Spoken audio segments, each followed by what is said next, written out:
सब कहानियां love stories या इवल फाइट्स नहीं होती। कुछ कहानियां किसी इंसान की मोहब्बत को, उसके कॉस्प्लेस के लिए और उस पैशन को जो उस कॉस्प्लेस के लिए वो रखता है उसको एक्सप्रेस करने को भी कहा जा सकता है। और ये कहानी है एक लड़की के बारे में शायद जिसको कॉस्प्ले पहनना बहुत पसंद है। दुनिया के किसी कोने में एक लड़का जो कि मांगा क्लब के अंदर बैठा हुआ होता है, उसका नाम ओक्यूमुरा होता है। वो वीडियो गेम खेल रहा होता है और वो अपने बचपन के बारे में सोच रहा होता है कि जब उसने एक लड़की को प्रपोज किया होता है और उसको छेड़ा हुआ होता है तो उसे सब लड़कियां बहुत बदतमीज और डरावना समझ रही होती हैं। कोई भी इससे बात करना पसंद नहीं करता। इसीलिए ओक्यूमुरा का इंटरेस्ट सिर्फ और सिर्फ 3D गर्ल्स के अंदर डेवलप हो चुका होता है और उसे लिलिल बहुत पसंद होती है। वो एक एनिम कैरेक्टर होती है और ओक्यूमुरा को उससे इतनी ज्यादा मोहब्बत हो चुकी होती है कि उसे अब किसी भी लड़की के अंदर कोई इंटरेस्ट नहीं होता कि किस्मत को कुछ और ही मंजूर होता है। और एक पिंक बालों वाली लड़की उसके दरवाजे पे दस्तक देती है और वो पूछती है कि क्या न्यू स्टूडेंट्स के लिए जगह खाली है। और ओक्यूमुरा उसे देख के बहुत ज्यादा घबरा जाता है। तो लगता है कि ये लड़की सिर्फ और सिर्फ लव स्टोरीज को एंजॉय करती होगी और इसे बिल्कुल भी एनिम्स के अंदर इंटरेस्ट नहीं होगा। उसका नाम रेरिसा होता है, लेकिन रेरिसा वहाँ पे पड़ी हुई लिलिल की डॉल्स को देख के बहुत ज्यादा एक्साइटेड हो जाती है। वो उन्हें देखना शुरू कर देती है और ओक्यूमुरा सोच रहा होता है कि इसे मैं किस तरह से यहाँ से रफू चक्कर करूँ कि अचानक से जब रेरिसा लिलिल के एक कॉस्ट्यूम को टच करती है तो उसके कपड़े फट जाते हैं और उसकी बॉडी नजर आती है। ओक्यूमुरा सोचता है कि अब तो ये पक्का यहाँ से भाग जाएगी, लेकिन रेरिसा नहीं जाती बल्कि वो तारीफ करना शुरू कर देती है क्योंकि वो भी लिलिल की बहुत बड़ी फैन होती है। लेकिन रेरिसा कहती है कि जो लिलिल ने इस कॉस्ट्यूम के साथ अंडीज पहनी हुई है वो बिल्कुल भी मजे की नहीं है। उसे चाहिए था कि इसके साथ कोई शॉक कलर की अंडीज पहनती ताकि वो देखने वालों को अट्रैक्शन करती। ओक्यूमुरा बिल्कुल भी चाह नहीं रहा होता, लेकिन फिर भी उसे उसके साथ अग्री करना पड़ता है क्योंकि उसकी बात तो बिल्कुल ठीक होती है। अब वो दोनों वहाँ पे खड़े हो जाते हैं और एक दूसरे के साथ बहसना शुरू कर देते हैं क्योंकि वो दोनों इस बात को प्रूव करना चाह रहे थे कि कौन लिलिल का सबसे बड़ा फैन है। कि अचानक से स्क्रीन के ऊपर जब उसे एक मूवी नजर आती है तो रेरिसा भाग के उसके पास चले जाती है और एक गंदे से पोज के अंदर खड़ी होकर उसकी तारीफ करना शुरू कर देती है कि अब ओक्यूमुरा से भी रहा नहीं जाता और वो भी वहाँ पे जाके अपनी पीठ निकाल के खड़ा हो जाता है और बातें करना शुरू कर देता है। वो लोग लिलिल का एनिम देख रहे होते हैं और उसके बारे में डिस्कशन स्टार्ट कर देते हैं कि ओक्यूमुरा अचानक से सोचता है कि एक लड़की एक दूसरी लड़की के बारे में इतना सब कुछ कैसे जान सकती है, वो उससे इतनी मोहब्बत कैसे कर सकती है। उसे समझ नहीं आ रही होती कि अचानक से रेरिसा उसे कहती है कि क्या आप मेरी एक काम के अंदर मदद कर सकते हैं। वो थोड़ी सी नर्वस होती है कि ओक्यूमुरा एक बहुत जबरदस्ती लाइन कहता है हीरोइक स्टाइल के अंदर और रेरिसा को पता चल जाता है कि इसने एनिमे से कॉपी किया है और ओक्यूमुरा को भी थोड़ी सी शर्म आ जाती है। तो वो उसे कहता है कि तुम्हें फिक्र करने की कोई जरूरत है, तो मुझे बता सकती है कि तुम्हें किस मामले में मेरी मदद चाहिए। तो वो अपना बैग खोलना शुरू कर देती है और उसके अंदर से काफी सारी डीवीडीज निकालती है। वो काफी गंदे एनिम्स की डीवीडीज होती हैं, लेकिन वो कॉस्प्लेस के रिलेटेड गाइड होती है जिसे देख के ओक्यूमुरा थोड़ा सा हैरान होता है। रेरिसा से पूछता है कि आखिर इस सब का क्या मतलब है। तो रेरिसा उसे बताती है कि वो कॉस्प्ले करना चाहती है और वो इस तरह के कपड़े पहनना चाहती है। ओक्यूमुरा को समझ नहीं आता और वो इसीलिए उसे फौरन से पूछ लेता है कि क्या तुम वाकई में इस तरह के कपड़े पहनना चाहती हो। तो रेरिसा उसे कहती है कि तुमने तो कहा था कि तुम मुझे इस सब के रिलेटेड जज नहीं करोगे। तो ओक्यूमुरा उसे कहता है कि हाँ बिल्कुल, मुझे तुम्हें इस तरह से जज नहीं करना चाहिए कि तुम किस तरह के कपड़े पहनती हो, बल्कि मुझे तो तुम्हें सपोर्ट करना चाहिए क्योंकि वो भी एनिम्स को बहुत ज्यादा पसंद करता है। तो रेरिसा उसे बताती है कि वो हमेशा से कॉस्प्ले करना चाहती थी क्योंकि उसे कैरेक्टर्स की तरह के कपड़े पहनना और कैरेक्टर्स बहुत पसंद हैं। और एक बार जब वो कॉस्प्ले फेस्टिवल के अंदर गई थी तो वहां पे उसने इतने सारे कॉस्प्ले आर्टिस्ट को देखा था कि वो हैरान रह गई थी। और कुछ कॉस्प्ले आर्टिस्ट उसे बताते हैं कि बड़े होकर तुम भी हमारी तरह कॉस्प्ले जरूर करना। इसीलिए अब रेरिसा उससे एक रिक्वेस्ट करना चाह रही होती है और उसे समझ नहीं आ रही थी कि वो कैसे करे। और वो खड़ी होकर उसे कहती है कि क्या तुम मेरी पिक्चर्स क्लिक करोगे मेरे लिए, क्योंकि वो कहती है कि सिर्फ और सिर्फ तुम ही एक ऐसे फोटोग्राफर बन सकते हो मेरे लिए जो कि बिना किसी गंदी निगाह के मेरी तस्वीरें खींचे। क्योंकि जिस दिन हमारे यहाँ पे एंटी टेस्ट था उस दिन मैंने तुम्हें विंडो में से देखा था कि तुम कितने पागलों की तरह लिलिल के एनिम्स को देख रहे थे। क्योंकि मेरा सोचना शुरू कर देता है कि अगर मैं क्लब के अंदर एक नए मेंबर को एंट्री दे भी दूं तो उसकी लाइफ के अंदर क्या चेंजेस आएंगे, क्योंकि वो पहले उसके साथ काफी सारे उसके फ्रेंड्स हुआ करते थे लेकिन अब वो अकेला है। और सोचने के बाद ओक्यूमुरा उसे इजाजत दे देता है और वो रेरिसा से कहता है कि मैं तुम्हारे लिए जरा बराबर भी कोई फीलिंग्स महसूस नहीं करूंगा क्योंकि मुझे लड़कियां पसंद ही नहीं है, मुझे सिर्फ और सिर्फ लिलिल और एनिम गर्ल्स पसंद हैं। रेरिसा बहुत ज्यादा एक्साइटेड हो जाती है और वो अपने कपड़े उतारना शुरू कर देती है और वो कहती है कि मुझे कॉस्प्ले पहन के तुम्हें दिखाना है। ओक्यूमुरा को समझ नहीं आ रहा था और वो विंडोज को देख रहा था जो कि ओपन होती है, वो उनके आगे बोर्ड कर देता है और रेरिसा तैयार होना शुरू हो जाती है। वो कपड़े दूसरे पहन लेती है और जब वो फुली रेडी हो जाती है वो ओक्यूमुरा को आवाज देती है और जब वो उससे बात करती है तो ओक्यूमुरा हैरान रह जाता है। उसे देख के उसे 440 वॉट का झटका लगता है और वो शूटर ही चला जाता है। जमीन पे बैठा हुआ होता है कि रेरिसा से फिर से कहती है कि मैंने इस कपड़ों के साथ जो अंडीज पहनी हुई हैं वो व्हाइट कलर की हैं, क्योंकि जब हम लोग एनिम देख रहे थे तो उसके अंदर हम लोगों ने एपिसोड 128 के अंदर देखा था कि लिलिल ने इसी तरह के कपड़े पहने हुए थे। और ओक्यूमुरा को कुछ समझ नहीं आ रहा था क्योंकि वो बहुत ज्यादा खूबसूरत लग रही होती है, इसीलिए वो वहाँ पे बेहोश हो जाता है। अभी भी वो अपनी ज़हन के अंदर कुछ ना कुछ सोच रहा होता है कि जब उसकी आंख खुलती है तो वो लिलिल की गोद के अंदर होता है, हालांकि वो रेरिसा होती है और वो फिर से बेहोश हो जाता है। अगले दिन वो बैठा हुआ अपने क्लब के अंदर डीवीडी को प्ले करने वाला होता है कि अचानक से रेरिसा आ जाती है। वो उसे देख के बिल्कुल भी नर्वस या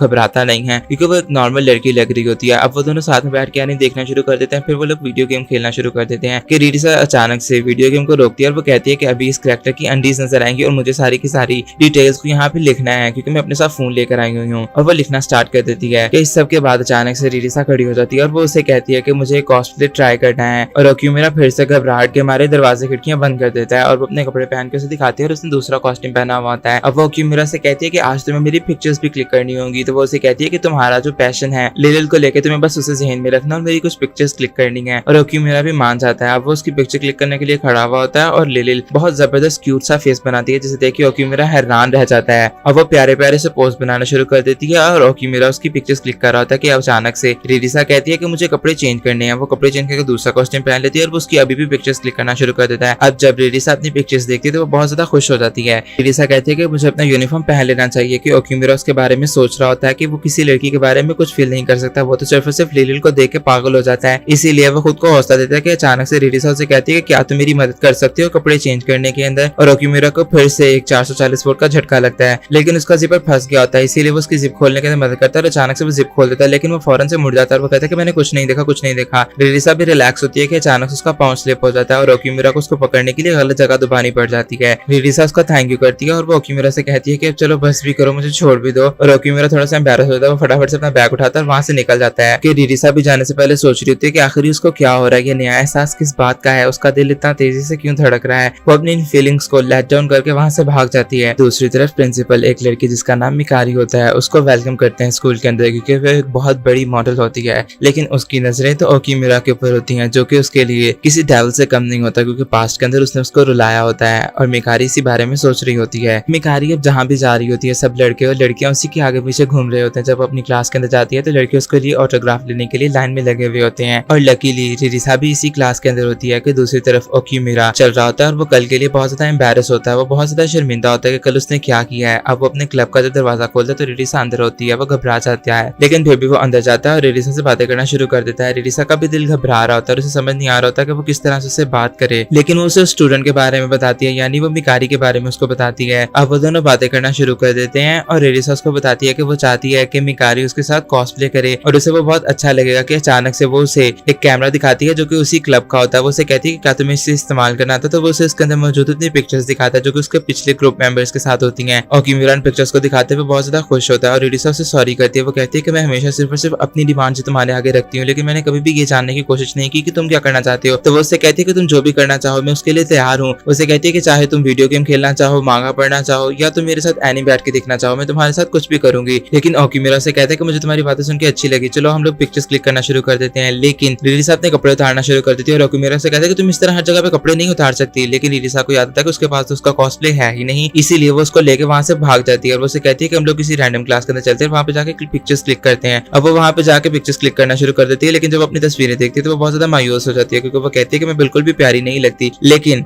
ओक्यूमिरा से कहता है कि अगर तुम चाहो तो तुम अपने यूनिफॉर्म को ही अपना कॉस्प्ले समझ सकती हो। और अब वो अपने ऊपर थोड़ा सा टचअप करके पिक्चर्स क्लिक करवाने के लिए खड़ी हो जाती है और वो बहुत ज्यादा क्यूट लग रही होती है और ओक्यूमिरा को समझ नहीं आ रहा था कि वो अपनी ठहरों को कहाँ पे जाके निकाले। और रिरिसा एक के बाद एक क्यूट पोज बनाने की कोशिश कर रही होती है क्योंकि उसे समझ नहीं आ रही होती कि क्या ये पोज अच्छे हैं कि नहीं। उसकी ग्लासेस नीचे गिर जाती है और जब वो उसे उठाने के लिए नीचे झुकती है तो वो बहुत क्यूट लग रही होती है। और ओक्यूमिरा उसकी पिक्चर्स क्लिक करना शुरू कर देता है कि अचानक से उसका पांव स्लिप होता है और वो ओक्यूमिरा के ऊपर बैठ जाती है। ये गंदा पोज होता है लेकिन रिरिसा को अभी भी अपनी पिक्चर्स की पड़ी हुई होती है और ओक्यूमिरा को समझ नहीं आ रहा था कि आखिर सब कुछ चल क्या रहा है। अब रिरिसा अपनी पिक्चर्स देखने के लिए बैठी हुई होती है कि जब अपनी पिक्चर्स देखती है तो उसका मुंह लाल टमाटर होना शुरू हो जाता है क्योंकि वो भूल चुकी होती है कि ये उसकी एक नॉर्मल लुक है और उसने अपने नॉर्मल कपड़े पहने हुए हैं। और वो ओक्यूमिरा से भी कहती है कि मेरी सारी पिक्चर्स को डिलीट कर देना और ओक्यूमिरा के लिए अनाउंसमेंट होती है और उसे जाना होता है और वो वहां से भाग जाती है। अब ओक्यूमिरा उन पिक्चर्स को डिलीट कर रहा था लेकिन वो नोट करता है कि रिरिसा वाकई में बहुत ज्यादा क्यूट है। कि दूसरी तरफ मिकारी को काफी सारे लड़कों ने घेरा हुआ होता है और अचानक से उसके ऊपर पानी गिर जाता है। अब वो खुद को बचाकर वहां से भाग रही होती है कि अचानक से ओक्यूमिरा बहुत ज्यादा बोर हो रहा था और वो मिकारी सुन रहा होता है और मिकारी भी उसके क्लब के बाहर आके खड़ी हुई होती है। वो दरवाजा खोलता है और वो दोनों एक दूसरे को देख लेते हैं लेकिन मिकारी बिना कुछ सोचे समझे उसको गले से लगा लेती है क्योंकि 5 साल पहले की बात है। मिकारी ने ओक्यूमिरा से पूछा होता है कि क्या वो किसी लड़की को प्यार करता है तो ओक्यूमिरा उसे बताता है कि हाँ बिल्कुल वो लिली से प्यार करता है और वो हमेशा उसी से करेगा। और मिकारी का दिल टूट जाता है लेकिन अब मिकारी वापस आ चुकी होती है और ओक्यूमिरा उसको अंदर लेके चला जाता है और वो विंडोज को भी बंद कर देता है। मिकारी उससे पूछती है कि क्या जब तक उसके कपड़े गिले हैं वो वहाँ पे रुक सकती है। वो अपने कपड़े उतारना शुरू कर देती है और वो ओक्यूमिरा को भी साथ साथ छेड़ रही होती है। वो सोफे के ऊपर जाकर लेट जाती है और वो कहती है कि कल मैंने बहुत ज्यादा काम किया है, मैं सोना चाहूंगी, अगर तुम चाहो तो तुम भी मेरे पास आकर सो सकते हो। लेकिन ओक्यूमिरा को सबके अंदर कोई इंटरेस्ट नहीं होता। तो मिकारी से पूछती है कि क्या मैं तुम्हें क्यूट नहीं लगती। तो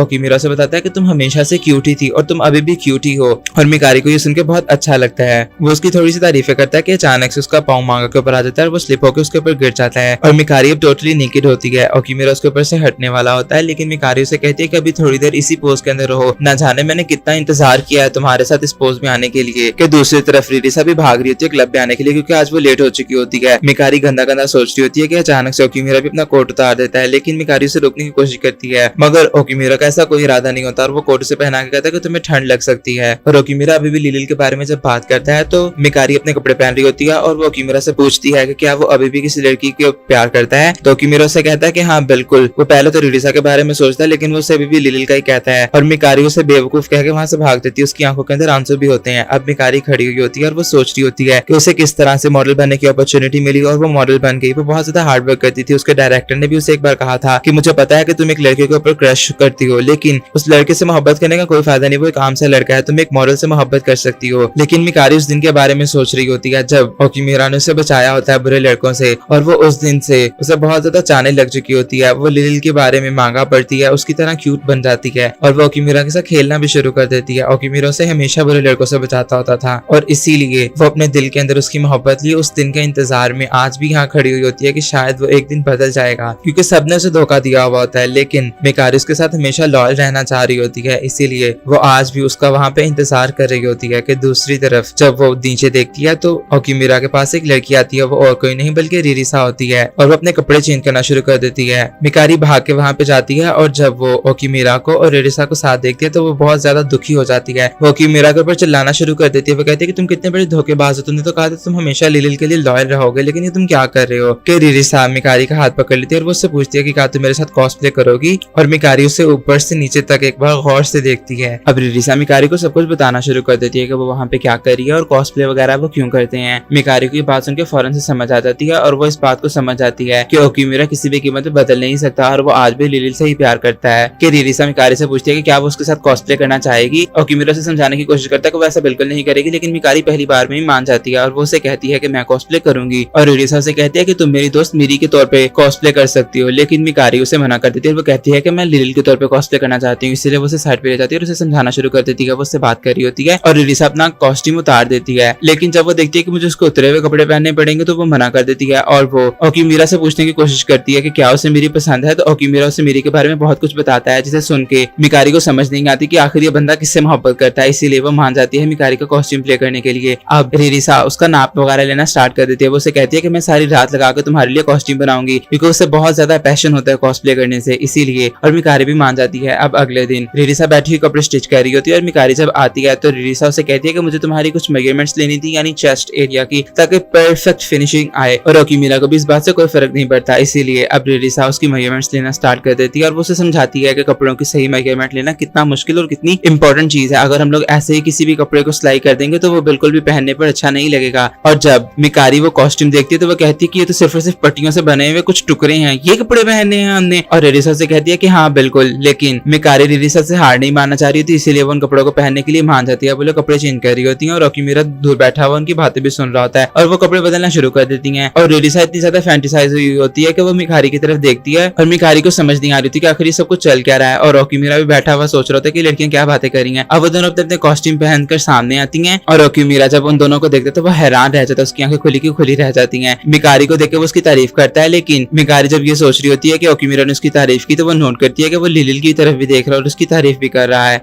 कि अब मिकारी सोचना शुरू कर देती है कि वो बिल्कुल मिरी की तरह है हकीकत के अंदर भी, जो कि ओकीमिरा से मोहब्बत करती है, लेकिन ओकीमिरा लिलिल से मोहब्बत करता है। और वो सोचती है कि वो पिछले 10 सालों से उससे मोहब्बत कर रही है। कि खैर अब रिरिसा उसको वो तस्वीरें दिखाती है जो कि उन लोगों ने वो पिक्चर्स क्लिक करवानी होती हैं। अभी मिकारी को समझ नहीं आ रही होती कि आखिर वो इतने गंदे गंदे पोस्ट किस तरह से करेगी, लेकिन ओकीमिरा के लिए वो कुछ भी करने के लिए तैयार होती है और वो मान जाती है। ओकीमिरा भी खुद को हौसला देता है कि उसे इन लड़कियों के ऊपर गंदी नजर नहीं डालनी, लेकिन फिर भी वो खुद को कंट्रोल नहीं कर पा रहा होता। और मिकारी जब ये चीज देखती है तो वो कहती है कि अब मैं कुछ भी करूंगी, इसीलिए वो अपने आप को हाथ लगवाने के लिए तैयार हो जाती है। और रिरिसा जब उसको हाथ लगाती है तो वो वाकई में एक्साइट हो जाती है। वो अपनी फीलिंग्स को कंट्रोल नहीं कर पाते, लेकिन वो इतनी क्यूट होती है कि वो दोनों जने हैरान रह जाते हैं। मिकारी ओकीमिरा के लिए कुछ भी करने के लिए तैयार होती है, इसीलिए वो रिरिसा को भी हाथ लगाती है और उसे भी बहुत अच्छा लगता है। लेकिन मिकारी थोड़ी देर के लिए डर जाती है। अब वो लोग फिर से उसी पोज को दोबारा से करते हैं और जब मिकारी ओकीमिरा की तरफ देखती है तो वो बहुत ज्यादा लस्टी हुआ होता है, लेकिन फिर भी वो पास नहीं आती और वो एक और पोज करने के लिए उसके पास चली जाती है। लेकिन लिलिसा और मिकारी अब फंस जाती है। उन दोनों के कॉस्ट्यूम एक दूसरे के साथ ज्वाइन हो चुके होते हैं, इसीलिए अब उन्हें मदद के लिए किसी तीसरे बंदे की जरूरत होती है और वहाँ पे ओकीमीरा के अलावा और कोई नहीं होता। वो उससे मदद मांगती है और ओकीमीरा बड़ी मुश्किल से अपने कदम उठाता है और वो इतना ज्यादा नर्वस हुआ होता है कि उसे समझ नहीं आ रही थी कि आखिर वो अपने आप को इस चीज के लिए किस तरह से रजामंद करेगा। लेकिन फिर भी वो रिरिसा की चेस्ट को अपने हाथों में पकड़ लेता है और वो सोचता है कि कितनी ज्यादा सॉफ्ट है और वो उसकी हुक खोल देता है और वो दोनों नेकेड हो जाती हैं और उसके सामने एक हेवनली सीन होता है और ओकीमीरा अपनी फीलिंग्स को कंट्रोल नहीं कर पाता और वो जाके ठा पीछे गिरता है। अब वो तीनों जने बैठे हुए होते हैं और वो आपस में बात कर रहे होते हैं अपने शूट के लेकर। ओकीमीरा मिकारी की भी तारीफ करता है और उसे बहुत ज्यादा अच्छा लगता है और मिकारी को ये बात समझ आ जाती है कि ओकीमीरा सिर्फ और सिर्फ फिजिकल लड़कियों से मोहब्बत नहीं कर सकता, वो एनिम गर्ल से बहुत ज्यादा मोहब्बत करता है, इसीलिए उसे कॉस्प्ले करके इतना अच्छा लगा और ओकीमीरा को भी उसकी तरफ देख के बहुत ज्यादा प्यार आ रहा था, इसीलिए वो खुद को इस बात के ऊपर मना लेती है कि वो दोबारा से कॉस्प्ले करेगी। रिरिसा उसको दोबारा पिक्चर्स क्लिक करने के लिए और अपलोड करने के लिए कहती है, लेकिन मिकारी उसे बताती है कि उसका कॉन्ट्रैक्ट हुआ हुआ है, इसीलिए उसकी पिक्चर्स को अपलोड नहीं किया जा सकता क्योंकि वो एक प्रोफेशनल मॉडल है। वो जा रही होती है और वो एक सेकंड के लिए रुक जाती है। ओकीमीरा खड़ा होता है लेकिन मिकारी उसे कहती है कि कोई बात नहीं और वो वहां से चली जाती है। अब रिरिसा खड़ी हुई सोच रही होती है कि जब ओकीमीरा मिकारी के साथ बात कर रहा था तो उसको अजीब सा फील क्या हो रहा था, लेकिन खैर इन सब बातों को पीछे छोड़ते हुए वो ओकीमीरा को बताती है कि नेक्स्ट मंथ कॉस्प्ले का फंक्शन और उसे वहां पे जाने के लिए बहुत सारी प्रिपरेशंस करनी है और उसके पास वक्त बहुत कम है। लेकिन ओकीमीरा से कहता है कि हम लोग इसे साथ में कर सकते हैं। अब रात को वो लोग अपने क्लब के अंदर होते हैं और वो दोनों साथ में इन पिक्चर्स को एडिट करना शुरू कर देते हैं। रिरिसा उसको बताती है कि इन पिक्चर्स को एडिट करने के लिए उसको बहुत सारा वक्त चाहिए होगा। ओकीमीरा उस वक्त को कैलकुलेट करके उसको बताता है, लेकिन उसे कहता है कि तुम्हें फिक्र करने की कोई जरूरत नहीं है, हम दोनों साथ में करेंगे तो बहुत अच्छे से हम लोग टाइम को मैनेज कर सकते हैं। कि अचानक से पीछे से गार्ड आ जाता है और ओकीमीरा रिरिसा को साइड पे लेके खड़ा हो जाता है और वो उसे कहता है कि तुम्हें घबराने की कोई जरूरत नहीं, मैं तुम्हें हर हाल में बचा लूंगा। लेकिन गार्ड को जब अब कोई आवाज नहीं आती तो वो वहां से चला जाता है और रिरिसा को कुछ ना कुछ फील हो रहा होता है क्योंकि ओकीमीरा उसके बहुत ज्यादा क्लोज था। रिरिसा खुद को हौसला देती है कि ओकीमीरा जब तक उसके साथ है उसे डरने की कोई जरूरत नहीं है और उसे अपने पैशन को आगे लेके चलना चाहिए। उम्मीद है कि आपको ये कहानी अब तक पसंद आई होगी। ओकीमीरा और ललिसा की मेहनत रंग ले आती है और उन दोनों का काम खत्म हो जाता है। उन लोगों ने रातों को जाकर इतनी मेहनत जो की होती है और ललिसा ओकीमीरा का थैंक यू करती है कि उसने उसका इतना सारा साथ दिया है अब तक। कि अब ललिसा मिकारी को भी बताती है और उससे पूछती है कि क्या वो उनके साथ इवेंट पे जाना चाहेगी। तो मिकारी उसके ऊपर थोड़ा सा गुस्सा हो जाती है और उससे पूछती है कि आखिर तुम चाहती क्या हो लड़की, तुम अपने सीनियर के बारे में सोचती क्या हो। कि दूसरी तरफ ओकीमीरा भी बैठा हुआ लेल की डॉल्स को देख रहा होता है और वो सोच रहा होता है कि आखिर ललिसा के साथ क्या ये उसकी फर्स्ट डेट है क्योंकि वो दोनों बाहर जाने वाले हैं। मिकारी गुस्से में आकर ललिसा से पूछ लेती है कहीं तुम सीनियर को पसंद तो नहीं करती। कि दूसरी तरफ ओकीमीरा परेशान होता है कि वो पहनेगा क्या और उसे अपने कॉस्ट्यूम को लेकर यानी अपने आउटफिट के लेके बहुत ज्यादा डाउट्स होते हैं। कि दूसरी तरफ ललिसा को भी कुछ ऐसा ही हो रहा होता है क्योंकि वो बहुत ज्यादा नर्वस होती है कि वो कल को क्या पहनेगी, कैसा पहनेगी और वो लाल टमाटर हो रही होती है। लेकिन खैर अब अगले दिन ओकीमीरा इवेंट से पहले ही पहुंच जाता है क्योंकि इवेंट 10 बजे होता है और वो 6 बजे ही वहां पे पहुंच के इंतजार कर रहा होता है ललिसा का। कि जब ललिसा आती है तो ओकीमीरा उसको देख के हैरान रह जाता है क्योंकि उसने बहुत जबरदस्त आउटफिट पहना हुआ होता है। तो ललिसा सोचती है कि ये सब कुछ मिकारी की वजह से हुआ है क्योंकि उसने उसे मैसेज किया था और वो रात को उसे कहती है कि तुम बेफिक्र हो जाओ, सुबह तुम्हारे जाने से पहले मैं पहुंच जाऊंगी और तुम्हें रेडी कर दूंगी। और ये कॉस्ट्यूम, ये बैग, ये हील्स, ये सब कुछ मिकारी का कमाल होता है कि ललिसा इतनी प्यारी लग रही होती है। अब वो दोनों ट्रेन में सफर करना शुरू कर देते हैं और सफर के बाद जब ललिसा ट्रेन में से उतरती है तो वो सोचती है कि ओकीमीरा कितना ज्यादा रिलैक्स है, उसे भी रिलैक्स ही रहना चाहिए। लेकिन ओकीमीरा के दिल के अंदर धक धक हो रही होती है क्योंकि उसे समझ नहीं आ रही होती कि वो क्या करे, क्या बोले और क्या पूछे। क्योंकि ओकीमीरा ने बहुत सारी गेम्स खेली हुई होती है, इसीलिए वो गेम के अंदर जिस तरह से गर्लफ्रेंड बॉयफ्रेंड होते हैं उस तरह बनने की कोशिश करता है, लेकिन ये एक डिजास्टर साबित होता है। लेकिन खैर वो ललिसा से कहता है कि हम लोगों को वक्त को गुजारने के लिए कहीं जाना चाहिए। वो लोग जिस भी जगह पे जाते हैं विजिट करने के लिए वो जगह बंद होती है क्योंकि अभी बहुत ज्यादा सुबह होती है और इतना चलने की वजह से ललिसा के पाँव भी रेड हो चुके होते हैं और वो एक जगह पे बैठ जाती है। ओकीमीरा को बहुत ज्यादा शर्मिंदगी हो रही होती है कि उसने चलते चलते ये तो सोचा ही नहीं कि उसके साथ एक लड़की है और ये कोई गेम नहीं बल्कि हकीकत है। लेकिन अब वो दोनों साथ में बैठ जाते हैं और ओकीमीरा जब भी ललिसा की तरफ देख रहा था तो उसे बहुत ज्यादा शर्म आ रही होती है। अब ललिसा उसको लिलिल के कार्टून्स की एक एपिसोड दिखाती है जो कि अभी न्यू रिलीज हुई होती है। वो दोनों साथ में बैठ कर उसको देखना शुरू कर देते हैं और काफी ज्यादा एंजॉय करते हैं। ओकीमीरा को अभी भी ललिसा से बहुत ज्यादा शर्म आ रही होती है, लेकिन अब इवेंट का टाइम हो जाता है। वो लोग इवेंट की जगह पे पहुंच जाते हैं जो अभी खाली होती है और ललिसा बहुत अजीब तरह से बिहेव करना शुरू कर देती है क्योंकि वो बहुत ज्यादा नर्वस होती है कि उसका पहला इवेंट होता है जिंदगी का। वो लोग अपने टेबल पे पहुंच के अपना सामान निकालना शुरू कर देते हैं, लेकिन ललिसा को याद आता है कि उसने मेन काम तो किया ही नहीं। वो कहती है कि मैंने बैनर्स वगैरह या पोस्टर वगैरह कुछ भी नहीं बनाए और ये एक बहुत बड़ा डिजास्टर होता है। लेकिन उनके जो नेबरहुड के अंदर टेबल वाले होते हैं वो लोग आते हैं और उनका मजाक उड़ाना शुरू कर देते हैं क्योंकि उनका कॉस्प्ले, उनके बैनर सब कुछ बहुत जबरदस्त होते हैं। लेकिन ललिसा और ओकीमीरा उनकी बातों को ज्यादा अटेंशन नहीं देते और उन्हें इग्नोर ही करते हैं। ओकीमीरा ललिसा से पूछता है कि क्या वो अपना कॉस्प्ले लेकर आई है तो वो उसे बताती है कि हाँ वो लेकर तो आई है लेकिन उसे पहनेगी नहीं क्योंकि उसे अभी बहुत ज्यादा शर्म आ रही है और ये उसका पहला इवेंट है, इसीलिए वो अपने नॉर्मल कपड़ों के अंदर इस इवेंट को गुजारना चाहेगी। कि अब इवेंट स्टार्ट होता था और सब लोगों की सेल बहुत जबरदस्त होती है, लेकिन ये दोनों जने खड़े हुए सबका मुंह देख रहे होते हैं और इनके नेबरहुड वाले फिर से इनको तंग करना और इनको छेड़ना शुरू कर देते हैं हैं कि अचानक से कस्टमर आता है और वो उनके पास रुकता है। वो एक बुक को खरीदने वाला होता है लेकिन वो फिर वहां से चला जाता है कि दूसरा कस्टमर वहां पे आता है और वो पूछता है कि क्या इसके अंदर न्यूड्स हैं। तो ओकीमिरा को एकदम से झटका सा लगता है, उसके दिल धक धक कर रहा होता है। तो समझ नहीं आ रहा था कि क्या होगा कि उस कस्टमर के जाने के बाद भी ओकीमिरा लिलिसा से पूछता है कि क्या इसके अंदर तुम्हारी न्यूड पिक्चर्स हैं। तो लिलिसा से बताती है कि अरे नहीं, बिल्कुल भी नहीं, मैं अभी 18 की नहीं हुई और मुझे कंफर्टेबल भी फील नहीं होता कि कोई मुझे इस तरह से देखे। ओकीमिरा को थोड़ी सी सांस में सांस आती है और उसे समझ नहीं आ रही होती कि आखिर उसके दिल में ऐसी फीलिंग्स क्यों है लिलिसा के लिए। लेकिन इन सब के बाद भी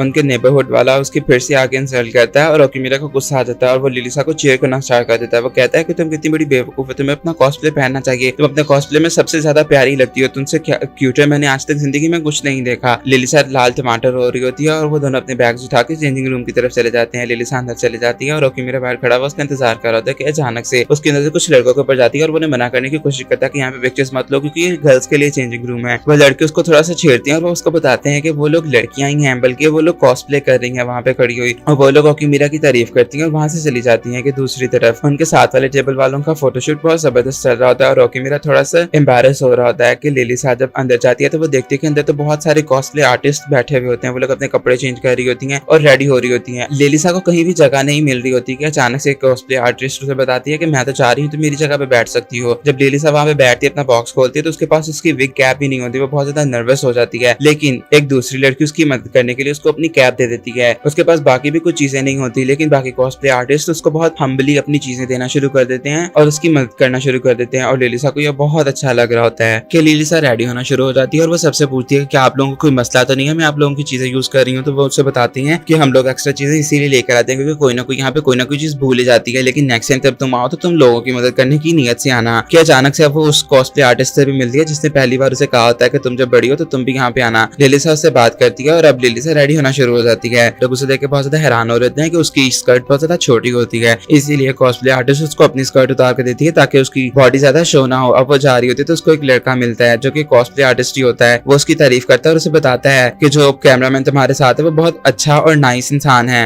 ओकीमिरा की बाहर से फिर से बेइज्जती हो रही होती है कि अचानक से जब लिलिसा आती है लिलिल के रूप के आता है तो सब लोग उसे देख के हैरान रह जाते हैं क्योंकि वो वाकई में सबसे ज्यादा क्यूट लग रही होती है। सब आदमी अपना दिल थाम के खड़े हुए होते हैं क्योंकि उनको समझ नहीं आ रही होती कि आखिर वो इस खूबसूरत औरत को कैसे अपनी नजरों के आगे से जाने दें। किसी को भी समझ नहीं आ रही होती कि क्या ये वाकई में वही लिलिसा है जो पहले खड़ी हुई थी, क्योंकि वो वाकई में बहुत ज्यादा क्यूट लग रही होती है। सबके सब कैमरामैन उसके इर्द गिर्द खड़े हुए होते हैं कि वो ओकीमिरा से कहती है कि मेरी पिक्चर सबसे पहले तुम ही क्लिक करना क्योंकि तुम मेरे फोटोग्राफर हो और ये मेरा पहला फोटोशूट है, इसलिए मुझे समझ नहीं आ रही कि मैं कैसे पोज करूं और वगैरह वगैरह। लेकिन बाकी सारे कैमरामैन भी उसके इर्द गिर्द खड़े हुए होते हैं कि उनके साथ वाले टेबल वाले बात कर रहे होते हैं कि वो कॉस्प्लेयर अपने फोटोग्राफर से कहती है कि क्या तुम लिलिल की पिक्चर्स नहीं क्लिक करोगे। वो चाह तो बहुत रहा होता है लेकिन वो कहता है कि मैं तुम्हारे साथ चीट नहीं कर सकता, लेकिन फिर भी वो उसको किक मार देती है और वो कहती है कि जाओ जाके लिलिल की पिक्चर्स क्लिक करके आओ। और लिलिसा की हालत बहुत ज्यादा खराब होती है क्योंकि बहुत सारे फोटोग्राफर उसके इर्द गिर्द खड़े हुए होते हैं और उससे बातचीत करने की कोशिश कर रहे होते हैं। लेकिन ओगिनो उन दोनों की मदद करता है और वो लिलिसा को एक जगह पे खड़ा कर देता है और वो सब फोटोग्राफर से कहता है कि तुम लोगों के पास सिर्फ और सिर्फ 10 मिनट है इसकी पिक्चर्स क्लिक करने के लिए। जैसे ही टाइम खत्म होगा तुम लोगों को यहाँ से जाना होगा। और अब लिलिसा के सामने सारे के सारे फोटोग्राफर्स खड़े हो जाते हैं उसकी पिक्चर्स क्लिक करने के लिए और वो पोस्ट करना शुरू कर देती है कि लिलिसा को कुछ भी समझ नहीं आ रही होती और अचानक से वो स्लिप होने वाली होती है, लेकिन वो दीवार को पकड़ के खड़ी हो जाती है। सब फोटोग्राफर्स उसके बारे में बात कर रहे होते हैं कि कितनी ज्यादा क्यूट और न्यू कमर की तरह बिहेव कर रही है, इसके पास तो कोई एक्सपीरियंस नहीं है, ये बिल्कुल बच्चों की तरह हरकतें कर रही है, लेकिन फिर भी उसकी पिक्चर्स बहुत ज्यादा क्यूट आ रही होती है। और ओगिनो तो पागल हो रहा होता है क्योंकि वो हर 5 सेकंड के बाद अपना पोज चेंज करती जा रही होती है और उसके जितने भी पोज होते हैं वो बहुत जबरदस्त होते हैं, वो रियल मांगा से एडमायर्ड होते हैं और सब लोगों को बहुत अच्छी पिक्चर्स मिल रही होती हैं। और वो लोग एक के बाद एक लिलिसा की बहुत जबरदस्त पिक्चर्स क्लिक करते जा रहे होते हैं और लिलिसा को भी बहुत ज्यादा अच्छा लग रहा होता है। लिलिसा सोचती है कि जब वो मांगास पढ़ती होती थी तो उसकी मदर को बिल्कुल भी पसंद नहीं थी उसकी हॉबी, वो उसके ऊपर गुस्सा किया करती थी और लिलिसा बहुत ज्यादा मायूस थी, लेकिन वो फिर भी अपने लिए कॉस्प्ले बनाया करती थी। और आज अगर वो इस जगह पे मौजूद है तो वो सिर्फ और सिर्फ ओकीमिरा की वजह से यहाँ पे मौजूद है और वो ओकीमिरा की तरह देख रही होती है और वो बहुत ज्यादा खुश होती है कि अब उसके पास सिर्फ और सिर्फ 10 सेकंड रह गए होते हैं क्योंकि वक्त खत्म होने वाला होता है। और ओगिनो काउंटडाउन दे रहा होता है कि लिलिसा अब ओकीमिरा की तरफ देखती है, उसकी तरफ उंगली करती है और एक बहुत जबरदस्त पोज देती है। सब लोग हैरान रह जाते हैं उसका ये वाला पोज देखकर। अब शूट के बाद लिलिसा खड़ी हुई होती है और ओकीमिरा उसके पास आता है और वो उसे कहता है कि मैं तुम्हारी एक भी पिक्चर क्लिक नहीं कर पाया, इसीलिए क्या तुम मुझे कुछ पिक्चर्स दे सकती हो। तो वो उसके लिए पोज करना शुरू कर देती है और वो उसकी पिक्चर्स क्लिक करना शुरू कर देता है कि अब इस सबसे फारिग होकर सब लोग घरों को वापस आ रहे होते हैं, लेकिन कुछ कैमरामैन लिलिसा के पीछे चले जाते हैं और वो उससे उसका सोशल मीडिया अकाउंट, उसका कोई बिजनेस कार्ड या इस तरह का कोई उसके कॉन्टैक्ट मांग रहे होते हैं। लेकिन लिलिसा के पास ऐसा कुछ भी नहीं होता कि उसको कॉस्प्ले आर्टिस्ट आके बताती है कि चेंजिंग रूम बंद होने वाला है तो तुम फटाफट से अंदर आ जाओ। वो अंदर चली जाती है है और सब लड़कियां उसके साथ पिक्चर्स खिंचवाना शुरू कर देती हैं क्योंकि वो वाकई में बहुत ज्यादा क्यूट लग रही होती है। और सब लोग अब बातें करना शुरू कर देते हैं। सब लड़कियां अपने बारे में उनको बताना शुरू कर देती हैं और लिलिसा उनकी बातें बहुत गौर से सुन रही होती है। जो रेड कॉस्ट्यूम वाली कॉस्प्लेयर होती है वो बताती है कि मैं क्योंकि मोस्टली एनिमल्स के कॉस्प्ले कर रही होती हूँ, इसीलिए मेरे लंग्स के अंदर तो उनके बाल बहुत ज्यादा इकट्ठे होना शुरू हो गए और मुझे डर रहता है कि कहीं मैं मर ना जाऊं। कि बाकी कॉस्प्ले आर्टिस्ट भी बताती हैं कि जब हम लोग ट्रेन में सफर कर रही होती है तो हम लोग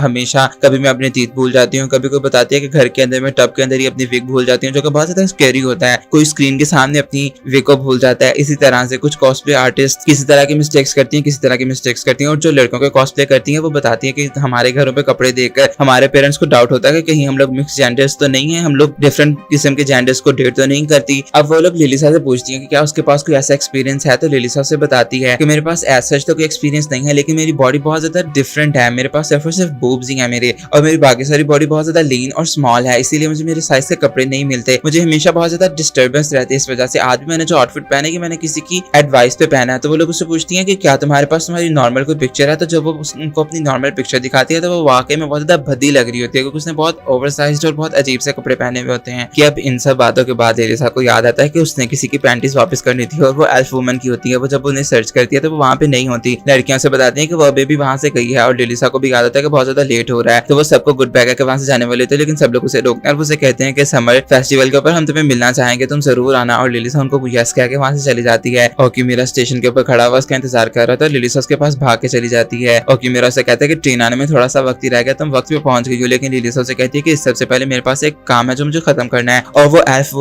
वुमन करके चिल्लाना शुरू कर देती है। कुछ लेडीज भी उसकी मदद कर रही होती हैं कि अचानक से वो एल्फ वुमन उसके सामने आती है और वो उसे कहती है कि चिल्लाना बंद करो, मेरा ऑफिस यहाँ पे पास ही है और मैं नहीं चाहती कि किसी को भी मेरे बारे में पता चले। और लिलिसा खामोश हो जाती है और उसको उसकी पैंटीज वापस कर देती है। अब वो लोग उसे एक और कॉस्प्ले के बारे में बात करते हैं तो वो एल्फ वुमन उनको बताती है कि वो अभी बहुत ज्यादा मसरूफ है और शायद वो दोबारा कॉस्प्ले ना कर सके, और वो उनको गुड बाय कहकर वहां से चली जाती है। अब वो दोनों ट्रेन के अंदर सवार होते हैं और लिलिसा अभी भी उस कॉस्प्लेयर के बारे में थोड़ी सी परेशान होती है, लेकिन ओकीमिरा उसके बारे में सोचना शुरू कर देता है। और वो सोच रहा था कि वो लिलिसा की इस परेशानी को किस तरह से दूर करे, लेकिन लिलिसा उसे कहती है कि तुम्हें फिक्र करने की कोई जरूरत नहीं है। जब मैं समर फेस्टिवल के ऊपर जाऊंगी तो मैं कहीं ना कहीं उससे किसी ना किसी मौके पर मिल ही लूंगी, लेकिन मैं आज तुम्हारा थैंक यू करना चाहती हूँ क्योंकि आज मैं जो भी कर सकी वो सिर्फ और सिर्फ तुम्हारी वजह से कर पाई। ओकीमिरा इस बात का क्रेडिट लेने से मना करता है, लेकिन लिलिसा उसे कहती है कि नहीं, ये बात बिल्कुल सच है कि मैं आज जो भी हूँ सिर्फ और सिर्फ तुम्हारी वजह से, तुमने मेरी बहुत ज्यादा मदद की है। और वो उसे ये भी कहती है कि मैं तुम्हें बहुत ज्यादा पसंद करती हूँ। ओकीमिरा हैरान रह जाता है। वो उसे कहती है कि मैं तुम्हें पसंद करती हूँ, मैं तुमसे बहुत ज्यादा मोहब्बत करने लगी हूँ एज ए कॉस्प्लेयर पार्टनर के तौर पर। तुम जब भी मेरे पास आते हो मेरा दिल धड़कना शुरू कर देता है, मेरी बॉडी पूरी गर्म हो जाती है। और ओकीमिरा को भी सेम ऐसी की फीलिंग्स आ रही होती है और उसे समझ आ जाती है कि वो बिल्कुल ठीक कह रही है। वो दोनों सिर्फ और सिर्फ कॉस्प्ले की वजह से एक दूसरे के साथ हैं और एक दूसरे के बारे में फील कर पा रहे हैं। कि मिकारी ओकीमिरा और लिलिसा के बारे में सोच रही होती है और वो लिलिसा की इस बात के बारे में भी सोच रही होती है कि उसके दिल के अंदर कहीं ना कहीं ओकीमिरा के लिए फीलिंग्स हैं। लेकिन मिकारी सोचती है कि मुझे इन सब बातों से डरने की कोई जरूरत नहीं है, क्योंकि वो ओकीमिरा के पास जा रही होती है और वो ओकीमिरा के दरवाजे के ऊपर जाकर उसे कहती है कि मैं तुमसे मिलने के लिए यहाँ पे आई हूँ। लेकिन जब वो देखती है तो अंदर लिलिसा कपड़े चेंज कर रही होती है और वो उसे देख के हैरान रह जाती है। मिकारी उसे कहती है कि तुम कम से कम दरवाजा तो बंद कर सकती हो, लेकिन लिलिसा उसे कहती है कि तुम्हारा बहुत बहुत शुक्रिया, तुमने मेरी बहुत ज्यादा मदद की थी इवेंट के लिए तैयार होने में। मिकारी के पूछने पे अब लिलिसा उसको बताती है कि वो यहाँ पे चेंज कर रही थी अपने फोटोशूट के लिए और ओकीमिरा थोड़ा सा लेट है क्योंकि आज उसका एक टेस्ट है। कि अचानक से लिलिसा के लिए भी अनाउंसमेंट होती है और उसको क्लास में बुलाया जाता है क्योंकि उसके एक्स्ट्रा लेसन होते हैं और वो फटाफट से रेडी होना शुरू हो जाती है और वो मिकारी से कहती है कि मेरी चीजों का ध्यान रखना, और वहां से चले जाती है। और मिकारी के पास अब और कोई ऑप्शन नहीं होता वहाँ पे बैठने के अलावा। अब लिलिसा जा रही होती है और वो भागते भागते एक टीचर के अंदर रख जाती है और जब वो उस टीचर के बारे में सोचते थे वो वाकई में बहुत ज्यादा खूबसूरत टीचर होती है। कि दूसरी तरफ ओकीमिरा जब वापस आता है तो वो लिलिसा के साथ बातें करने की कोशिश कर रहा था, लेकिन जब वो गौर करता है तो वो मिकारी होती है और मिकारी लिलिसा के कॉस्ट्यूम के अंदर होती है क्योंकि वो लिलिल बन के ओकीमिरा को सेड्यूस करना चाह रही होती है और ये चीज वर्क भी कर रही होती है। वो ओकीमिरा के बहुत ज्यादा करीब होकर खड़ी हो जाती है और वो उससे कह रही होती है कि तुम मुझे कहीं टच करना चाहो तो तुम मुझे कर सकते हो। और ओकीमिरा बहुत ज्यादा हैरान हो रहा था क्योंकि अब उसके सामने लिलिल होती है और वो उसको किसी भी तरह से टच कर सकता और होता है, लेकिन ओकीमिरा उसे खुद से दूर करता है और वो उसे कहता है कि मैं ऐसा बिल्कुल भी नहीं कर सकता। और मिकारी सोचती है कि मैं इसी बुद्धू के साथ तो मोहब्बत करती हूँ। कि अचानक से लिलिसा आती है और ओकीमिरा से समझाने की कोशिश करता है कि वो जो ऐसा सोच रही है ऐसा बिल्कुल भी नहीं है, लेकिन लिलिसा आगे बढ़ती है और उसके मुंह पर एक जोर का थप्पड़ मारती है और वो मिकारी को देखकर बहुत ज्यादा खुश होती है क्योंकि पहली बार उसने लिलिल को देखा हुआ होता है। वो उसकी तारीफें करना शुरू कर देती है और वो मिकारी से कहती है कि जरूरी नहीं है कि हमने जिसका एक बार कॉस्प्ले कर लिया हम उसी का नेक्स्ट टाइम भी करेंगे, तुम लिलिल का भी कॉस्प्ले कर सकती हो क्योंकि तुम देखने में बहुत ज्यादा प्यारी लग रही हो। और ऐसा ही कुछ ओकीमिरा का कहना होता है और मिकारी को बहुत अच्छा लगता है उन दोनों की बातें सुन के। कि अब लिलिसा मिकारी की अंडीज देखना चाह रही होती है और मिकारी बहुत ज्यादा घबराई होती है कि अब वीकेंड के ऊपर ओकीमिरा ओगिनो से मिलता है क्योंकि वो उससे फोटोशूट के बारे में जानना चाह रहा होता है और ओगिनो बहुत ज्यादा प्राउड फील कर रहा होता है। वो बहुत ज्यादा अपनी तारीफें करना शुरू कर देता है। वो कहता है कि मुझे पता है मैं बहुत अच्छा हूँ फोटोग्राफी में और वगैरह वगैरह, लेकिन ओकीमेरा सिर्फ और सिर्फ उसे ही जानता था, इसीलिए उसने उससे मदद के लिए कहा हुआ होता है। अब वो उसे बताना शुरू कर देता है कि फोटोग्राफी के अंदर बैकग्राउंड बहुत ज्यादा जरूरी होता है, बैकग्राउंड हम लोग पे करके भी खरीद सकते हैं, इसीलिए मेरी कॉस्प्ले आर्टिस्ट की पिक्चर बहुत ज्यादा प्यारी आती है। अब उसकी आर्टिस्ट सामने आ जाती है और वो ओकीमेरा को देख के बहुत ज्यादा खुश होती है। अब वो दोनों पिक्चर्स क्लिक करने के बारे में बातें करना शुरू कर देते हैं और मॉडल अपना पोज बना रही होती है कि ओकीमेरा और ओगिनो अब उसकी पिक्चर्स क्लिक करना शुरू कर देते हैं। लेकिन ओगिनो उसकी पिक्चर्स देख के बिल्कुल भी उसकी तारीफें नहीं करता, बल्कि वो अपनी ही तारीफें कर रहा था। हालांकि उन दोनों की पिक्चर्स सेम होती है, लेकिन वो लेडी जब ओकीमेरा की पिक्चर्स देखती है तो वो उसकी बहुत ज्यादा तारीफ करती है और वो उससे कहती है कि क्या तुम ये पिक्चर्स मुझे सेंड कर सकते हो, क्योंकि मुझे इसे अपनी बुक के अंदर लगाना है सेल करने के लिए। और ओकीमेरा मान जाता है। अब वो उसे कहती है कि क्या मैं सेक्सी पोस्ट हूँ तुम्हें पिक्चर्स क्लिक करने के लिए, और वो बहुत ज्यादा सेड्यूसिंग पिक्चर्स क्लिक करवाने के लिए बैठी हुई होती है। और ओकीमेरा उसे देख के बहुत ज्यादा नर्वस हो रहा होता है, लेकिन ओगिनो से कहता है कि जब हम लोग प्रोफेशनली किसी चीज को ऊपर काम कर रहे होते तो हम लोगों को अपनी फीलिंग्स के ऊपर कंट्रोल करना चाहिए। ये बातें करते करते वो लोग लिलिल के बारे में बात करते हैं और वो कहते हैं कि वो बहुत ज्यादा क्यूट थी जब उसने अपना कॉस्प्ले किया था। हालांकि वो लिलिसा थी और वो बताते हैं कि जो कॉस्प्ले इंडस्ट्री के ऊपर टॉप करी है वो 4 मॉडल्स हैं। वो उन चारों के बारे में उसको बताना शुरू कर देते हैं। ओगिनो बहुत मजे से उसके बारे में बता रहा होता है, लेकिन जब वो मायूरा के बारे में उसको बताता है तो वो ये भी साथ में बताता है कि मायूरा काफी देर से डिसअपियर हुई है और वो मायूरा के बारे में बहुत ज्यादा इंटरेस्टेड होता है ओकीमेरा, क्योंकि लिलिसा भी मायूरा से मिलने के बारे में बेचैन हो रही होती है। और ओगिनो कहता है कि मैं अपनी मॉडल को एक दिन टॉप मॉडल में से जरूर बनाऊंगा, लेकिन वो लेडी कहती है कि मुझे टॉप बनने में कोई ज्यादा इंटरेस्ट नहीं है, लेकिन अगर मुझे मेरा फोटोग्राफर बना दे तो मुझे इसमें कोई मसला भी नहीं है। अब ओकीमेरा लिलिसा के बारे में सोचता है और वो सोचता है कि वो उसे बिल्कुल टॉप मॉडल बनाएगा। अब क्लब के अंदर ओकीमेरा लिलिसा को दिखाता है कि वो काफी सारी बुक्स उसके लिए लेकर आया था कि वो उन्हें पढ़ सके और उनसे इंस्पिरेशन हासिल कर सके। कि अब ओकीमेरा लिलिसा से कहता है कि क्या तुम कॉस्प्ले करना चाहोगी, और वो कॉस्प्ले करके अब उसकी पिक्चर्स क्लिक करना स्टार्ट कर देता है। वो बहुत ज्यादा जबरदस्त लग रही होती है और ओकीमेरा भी उसको पोज बनाने के बारे में बता रहा था। और लिलिसा जब अपनी पिक्चर्स देखती है तो वो ओकीमेरा की तारीफ करती है। तो ओकीमेरा उसको बताता है कि वो ओगिनो से मिला था और उसने उसकी बहुत ज्यादा मदद की थी पिक्चर क्लिक करने के अंदर बेटर होने में। और लिलिसा ओकीमेरा का फिर से थैंक यू करती है और वो उसे कहती है कि मुझे पहले तक तो लोगों से बहुत ज्यादा शर्म आती थी, लेकिन अब मैं बहुत ज्यादा एक्साइटेड हूँ, मैं लोगों से मिलना चाहती हूँ, मैं चाहती हूँ कि लोग मुझे और भी ज्यादा पसंद करें, मुझे प्यार करें। और ओकीमेरा को उसकी बातें सुन के बहुत ज्यादा अच्छा लगता है कि अचानक से उनके डोर के ऊपर नॉक करता है और वो स्टूडेंट काउंसिल की मेंबर्स होती हैं। ओकीमेरा और लिलिसा बहुत ज्यादा घबरा जाती हैं। लिलिसा छुप जाती है और ओकीमेरा दरवाजा खोलती है तो काउंसिल के लोगों से बताते हैं कि उनके ग्रुप ने यानी उनके क्लब ने